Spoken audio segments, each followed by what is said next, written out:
I gave her an ultimatum: either you buy me out or I buy you out, but I don't want to run the business with you.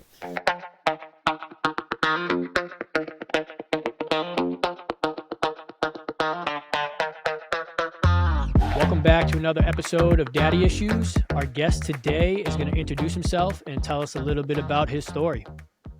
What's up, man? Yeah, so Mario Gonzalez, recently divorced. I've been divorced probably for officially for a year, separated for a year and a half. I really, we were together 13 years. I could kind of see the end of the road probably like 3 to 4 years before the marriage ended. So the issue that I came across was that I was all in, ready to go to counseling and whatnot. She was kind of 1 foot in, 1 foot out. And then towards the very end, like I'd say the last 6 months, we had a conversation where I was pretty much like, hey, I need to know if you want to try. She was like, I don't know what try means. I'm like, it doesn't matter. And then we fast forward and I find out there's another dude. So ultimately, that is why it ended. But again, it was probably over before that. We do have 2 kids together, 2 boys. So that made things more complicated. So really, my struggle wasn't really the relationship that ended with her. It was like, hey, broken family. And then the idea of another dude in the kids' lives, right? And then fast forward to today, we've been officially divorced for a year, separated for a year and a half. It's still kind of a sticky situation because we still own the home together, which I'm going to put on the market here in about 2 or 3 months. But I still see her in the house because she still kind of lives in the house, right? And then also we share a business together. So the kids on top of that, it's like I can't just rip the Band-Aid. So as far in terms of like healing and be able to get to that spot where I'm like, all right, cool, I can move on. That's been a huge challenge. Yeah, and now is the man still in her life or not anymore? He is, Yeah. yeah. And she has her own issues too. Like, she's codependent, insecure. She feels like if she's not with him all the time, that it'll give him an opportunity to cheat, right? So, but Yeah. she's been prioritizing that relationship over the relationship with the kids. So, Damn. And yeah, that must be tough. You were saying you have a business with her as well, and so you guys have to communicate. yeah, dude, the whole reason we moved from Texas about 2.5 years ago up to Boise, Idaho to start the business. No family, no friends up here, which made it even more complicated after the split. It's like we don't have anybody who can Right. help and take care of the kids and all that. We got married. We're both the same age, 3 days apart, but we got married when Oh we were wow. like 28, I want to say. Yeah. 27, 28, somewhere around there. Yeah. Yep. Yeah. So how do you guys do custody now with the 2 boys? On paper, it's 50-50, but I Yep. mean, honestly, I have them like 80 to 85% of the time. So basically, the way it has been working out, and it's been stupid, man, but she my day off during the week is Tuesdays, right? So Tuesdays I get to go and I can hang out with friends or meet girls or whatever, but and only because it's a convenience to him because he needs a man cave night, right? So if he didn't need a man cave night, she would probably be there all the time and not really seeing the kids. So she'll see the kids, she'll pick up the youngest from school about 3, maybe cook them dinner, take them to Taekwondo or something, and then she's back out to her boyfriend's house. Jeez. Yeah. Yeah, so I have them a lot. Yeah. Well, I mean, the good thing, I guess, is it doesn't seem like it was too hard to get the custody or fighting over the kids or anything. So that's somewhat good, I guess. Yeah, yeah. Yeah. Is anyone paying child support or anything, or Nah, man, because that's good? because of the business, and I'm able to like at least show the IRS that we're making the same amount. It kind of cancels out. I told Yeah. her though, I was like, I don't want any of your money. I don't want to expect to pay you anything. So let's find a happy medium. So that's the other reason why on paper we decided 50-50. But I told her, I was like, if you don't step up and you don't actually start co-parenting with me, then I will come after you. So this year I'm at that point where like, hey, if things don't change, then yeah, I'll seek full custody. Yeah, I mean that's crazy. It's almost the reverse, you know. Usually, not usually, but she's she's prioritizing her boyfriend now over the Yeah. kids, so you kind of have to step in and be And both. it's kind of a blessing in disguise too, because like Yeah. I don't want to pat myself on the back, but I'm a badass dad. I love my kids. I've always wanted to be a parent, and Yeah. provide and all that. I found out like 2 years, no, after my 7-year-old was 2 years old that she doesn't really like kids. She just wanted kids like something to carry on. So I was like, if I knew that, I wouldn't have married you then, because that's huge. That's a huge red flag, Right, right? right. Like how you should have disclosed that. So Yeah. Damn, that's a strange thing to say, especially coming from a woman. I know, man, I know, but like different household environments too. Like her parents weren't very affectionate, right? I was Yeah. affectionate, so she doesn't have a lot of those natural motherly qualities, if you will. So like there were many instances in family events where kids would come ask me if they need anything. I'd be making their plate for food, and so Yeah. anyways, yeah. Hey guys, real quick, if you can jump over to patreon.com/daddyissuesofthetruth, help support what we're doing, help support the channel, just so we can get as many dads as we can on the podcast and share their stories, and hopefully it's helping you guys out.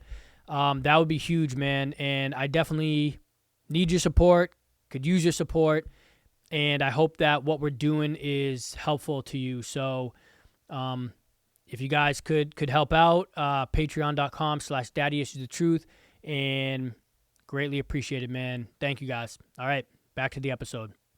Yeah. Do they get along with this other man? With your exes? They do. He so the conversation, at least from what the ex told me, is that he doesn't want to be a father figure. His kids are like they're all old and grown out of the house, you know. So I think that's cool. That kind of like puts me a little at ease. But apparently, like he with my little one, his when my son comes home after an engagement with him or whatever, they go to like a cabin trip or something, he'd be like, yeah, he was being mean. And I'm like, what do you mean? Automatic Right. dad mode, right? Red Yeah, flag. yeah. But apparently it's just like he's kind of picking on him in a playful way.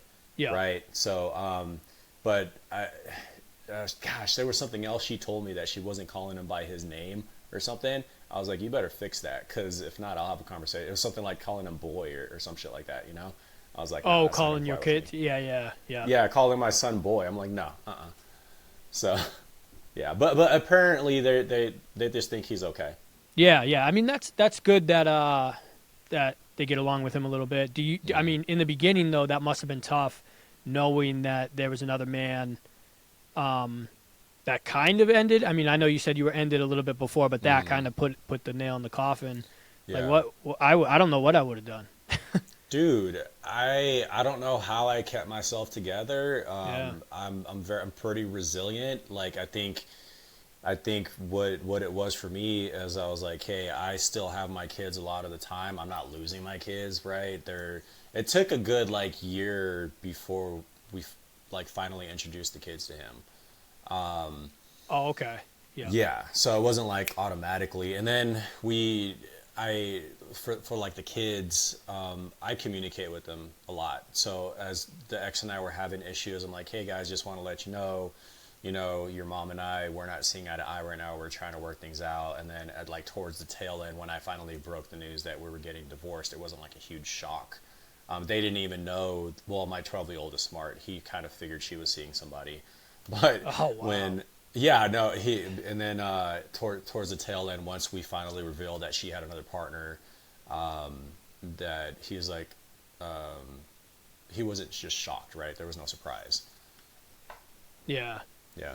Now, I mean, like, I feel like that's the better way to go about it, too, is like having those, adultish conversations with your kids. Like, me and mom aren't seeing eye to eye and getting along. It Well, the kind of kids can prepares them. see but- it, man. They can Right. see you. Yeah, They know something's 100%. up, and if you're not talking to them, you're just pissed off and angry at the world all the time. Then yeah, I don't think it helps them. That's good, because I always thought, like, hiding it almost is the way to go, like not confronting your kids and not telling them. But you're right. I mean, they see everything. They know what's Yeah. going on. So it's like having that for the better. Yeah. So what is it? What's everything looking like now? Like what made you join the Facebook group? So I'm sure a lot of guys out there who get divorced, like the first thing they do is they want to look for chicks, right? So I mean, I Yeah. joined like dating groups and like trying to meet girls or whatever, and then I was like, another mistake that a lot of guys make is like they try and cope with everything on their own. I was like, nah, I can't do that. I needed like some sort of support group or whatever. So I started going off Facebook and just going on a bunch of like single dad groups, parenting groups. And then I started connecting, like you go to meetup.com too, and there's like, it depends on the area, but there was a divorce group. So I started going to that. So people from just like different backgrounds, you know, I think it's really important to like share your experience and then hear the experiences of other people. And then so like the dad group, yeah, it just seems like there's a lot of guys going through the struggle, and I was like, it just kind of helped me through the healing process, and at the same time provide feedback for, you know, other dudes who are just in the thick of it. Yeah, I mean, it still seems pretty fresh. You know, a year and a half isn't Yeah. isn't too long, but I think that's what you should be doing, and you took like immediate steps to it to kind of find a group of people and Yeah. kind of vent and whatever you needed to do. Yeah. I'm trying to, man. Like what's been like, apart from ripping the band-aid, we're separating, you know, getting our own places, trying to figure out where she fits within the business, or if she fits at all. Like what I have been, the question I've been asking myself is like, when am I ready for a new relationship? You know, I know I talk to a lot of dudes or just people in general who they're just codependent. They want or need somebody, or they feel like they need somebody. So I think it's really important to like to heal yourself. Otherwise, if you're looking and you find somebody else who's damaged, like it's only a matter of time before that fails and you're back to square one. You know, so I've kind of really been taking a step back, because I've met a few girls where I'm like, damn, this feels like a good partner, feels like a good fit, but no, it's not fair to me, it's not fair to my kids, it's not fair to that person. So I'm trying to figure that out this year. I mean, I told myself in the beginning, I was like, I'm going to give myself 2 years before I start dating, like actually dating. So I just don't want to have relationship after relationship after relationship, dude. I just hit 40, like who knows, got 30, 40, 50 years left. Like, I don't know. Plus, I get to work on myself. I get to spend more time with my kids. I just think bringing somebody else into the picture. I don't know. It's just not the right move right now. So Yeah, I think yeah. that's the way to look at it too. And you're right. Like, you know, a lot of these dads, you know, when they get divorced or when they split up, it's like they jump right into another relationship, and it, you know, Yeah. obviously doesn't go good. Have you ever brought like a woman home, or your kids have never met anybody So yet? they have, but everybody that I introduced them to, it is just a friend. Okay, yeah, yeah, There's no PDA. We're not kissing, hugging, holding hands. It's like, hey, this is my friend, you know, Lisa. This is my yeah. friend Renee. And that's it. So my oldest son, my 12-year-old, there was at one point, I forget who I was talking to at the time, but he was like, you know what, Dad, it's really cool that you can have girls that are just friends. I was like, Yeah. oh, thanks, buddy. You know, so until I get really serious with somebody, then yeah, Yeah. they're all just friends. That's awesome. And yeah, Yeah. like back to the business, how is that looking? Like, is she trying to break off, or how's that So looking? so so again, like we moved up here, to start the business together. She I have all the business acumen. She does not. Like she's basically a high paid employee. She was then, she is now, right? So basically, she wanted 50-50, as most partners do. I was like, I don't like that. I was like, I do a majority of the work. Why don't we do 70-30, where she gets 30%, I get the majority, right? And then so the divorce was finalized, and I was like, man, that still doesn't sit right, especially because she cheated, and then like I've Right. been doing all the work, and I was like, look, either I gave her ultimatum, either you buy me out or I buy you out, but I don't want to run the business with you. And I was like, or the alternative is we can settle on a 5-year contract where I pay you 25% of net profits as a general manager. So she didn't want to do it, but she ended up going for it. So right now she's my GM. She does still want ownership in the business, and I've been trying to train her and be like, hey, I need you to be able to run this thing in your sleep without any of my involvement. I'm like, if you can do that, Yeah. I'll consider you putting back as a partner. So we've hit a point where I have a really good solid team of employees in that business. She's kind of like, sometimes I feel like she's just there, she's trying, but I think in the near future for this year, just be a little more patient, and then at some point make my exit. You know, Yeah. because I don't want any part of that. Yeah, I mean, dude, I can only imagine how I wouldn't. I mean, 100% I wouldn't be able to do it with her again. So I mean, I think I commend you for Yeah, to be able to do something like that. That's huge. that's what my mom keeps on saying. Yeah. She's like, I don't know how you're still doing it. She's still in the house. You're still running the business with her. I depends on the person. I don't make decisions based off my emotions, right? Which is I'm huge. like more like Yeah. calculated risk kind of guy.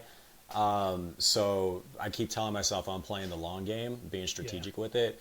Like payout, she hasn't been too hard. Like, oh, I need my 25% because she's still kind of in the house. I still take care of all the expenses, manage the household, you know, take care of the kids and all that. So she's not fighting me on it. So I already know that once we're in separate households, she's going to start coming after me for it.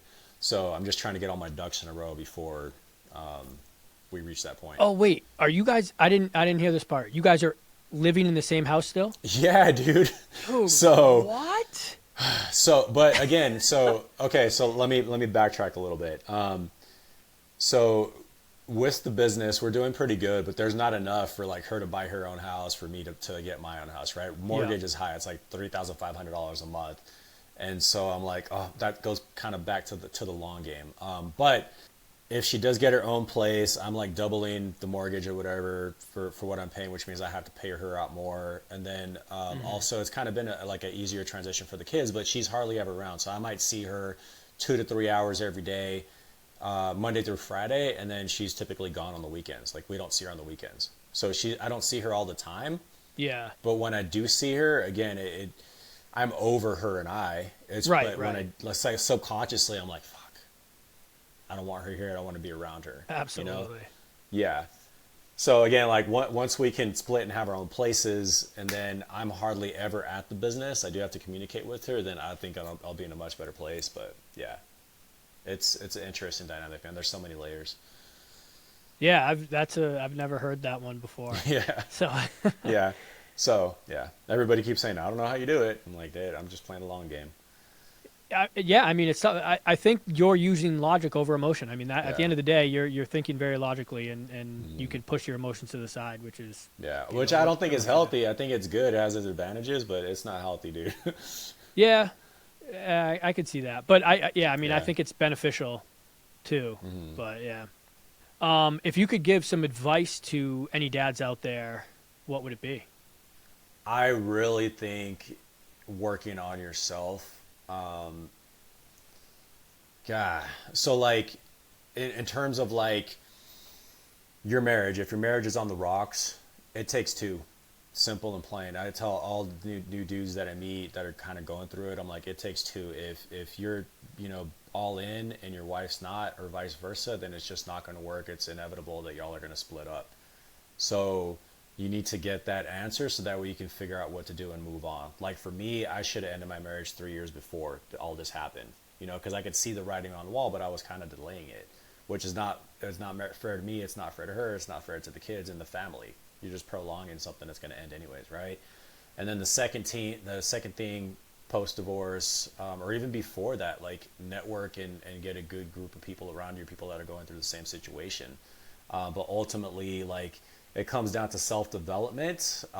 If you're a reader, read books on it. You know, watch YouTube videos, listen to these types of podcasts, learn from other guys that have gone through that experience. But like, don't try and go through it by yourself, because that's just going to make you depressed. And I went through like a spell, even though I was reaching out to people, where probably like 3 or 4 months I was pretty much drinking myself to sleep every night, you know? Yeah. Not healthy. Stay fit, work on your body, work on your mind. And then that way you can be strong, especially if you have kids. Like you have to be strong for your kids, you know? You can't sit there depressed and just on your ass and not doing anything, because they're gonna feed off on that, you know? Yeah. Have those talks with them, like with my kids when I have my days where I'm like, oh man, hey, I'm feeling a little down, you know, thinking about the family broken up, you know, whatever. That way they kind of understand why you're feeling that way, and you know, typically it works well. Yeah, I think that's super healthy. Yeah. I almost wish I did that with my kids, but I did not. Yeah, but I mean, you don't know what you don't know. Like I said, everybody's Right. different. You know, everybody can't process things the same way, and Yeah. sometimes when you're in the heat of the moment, man, it's tough. It's so tough to keep your composure. So Yeah, and I think you're right too. Obviously, it takes two in a relationship, and especially when you're having problems, and you were like, "Let's go to therapy," and she was kind of 1 foot in, 1 foot out. yeah. How did you deal? Like, because you were like, "Oh, we probably should have ended 3 years prior." Hmm. But how does it? I mean, I'm trying to think about how to say this because like you don't want to break up the family. You want to No, try yeah. as much as you can to make it work, and so it's a hard decision. But how do you? I mean, eventually she was just like, I don't want to do this anymore, and then then you found out about I guess the other guy, but Yeah. yeah, it must be hard to just be like, I want a divorce. This isn't working. Hmm. Yeah. And I think that's